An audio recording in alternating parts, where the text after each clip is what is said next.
Good afternoon, dear children. This is your science teacher. Now take out your science textbook and open page number 40.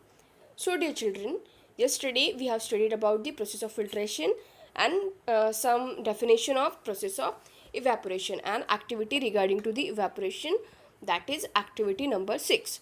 Now, the process of conversion of water into its vapor is called as evaporation. As you know that when you boiled the water, you will see the vapors, water vapors. Okay, so that means evaporation is the process of converting water into the water vapors. So the process of evaporation takes place continuously wherever water is present. So where do you think salt comes from? Seawater, of course. So seawater contains many salt mixed in it. So one of the salt is the nothing but the common salt. So when seawater is allowed to stand in shallow pits, water gets heated by sunlight and slowly turns into the water vapor. Through evaporation, in a few days, the water evaporates completely and leaving behind the solid salts. So in this type, salt were prepared in seashores.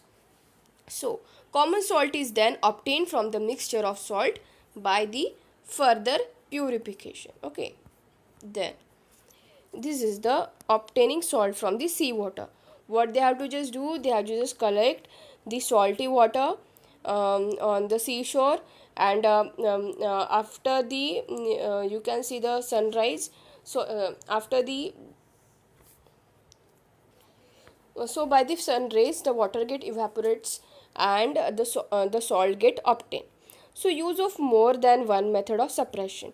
So we have studied some method for the separation of substances from their mixture. So often one method is not sufficient to separate the different substances present in a mixture. In such a situation we need to use more than one of these methods. So as you know that I have given for example I have given you the water having impurities in it, having sand in it. So is that water purified in one process? No, you used sedimentation process, decantation process, then also filtration process. After that process, that water get purified. So that means it is not necessary that the water on any or any sample get purified by using one process. Okay, it may be you can also maybe use the different kinds of process to purify it. So activity 7, take a mixture of sand and salt. How will you separate this? Of course, by the process of evaporation. So we already saw that hand picking would not be a practical method for separating this. So you cannot hand pick the salt from the water. So keep the mixture in a beaker and add some water to it. So keep this mixture in a beaker and add some water to it. Leave the beaker aside for some time. Do you see the sand settling down at the bottom? Yes, the sand can be separated by decantation or filtration. So what does the decanted liquid contain? So do you think this water contains salt which was there in the mixture at the beginning? Yes, of course it contains salt. So now we need to separate salt and water from the decanted liquid. So transfer this liquid to the kettle and close its lid. So heat the kettle for some time. So do you notice steam is coming out from the spout of the kettle? So take a metal plate with some ice on it. Just like this picture. What you have to just do, you have to just take one plate having ice on it. Okay. Then what do you observe? Let all the water in the kettle boil off. So when this steam comes in contact with the metal plate cooled with ice, it condenses and forms liquid water.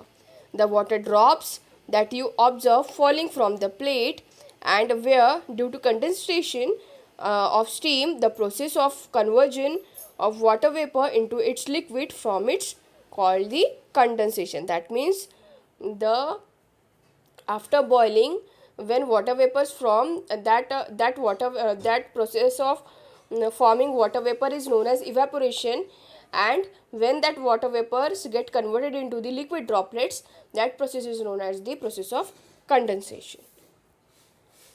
So dear children, this is it for today's video. What we have studied in today's video, we have just studied to when you have given one any sample, so by using one or two method, how you can separate the things from that particular water. So we have studied the process of evaporation and condensation. If you have any problem regarding to this video, you can ask me anytime. So till then, it's goodbye from my side. Thank you and have a nice day.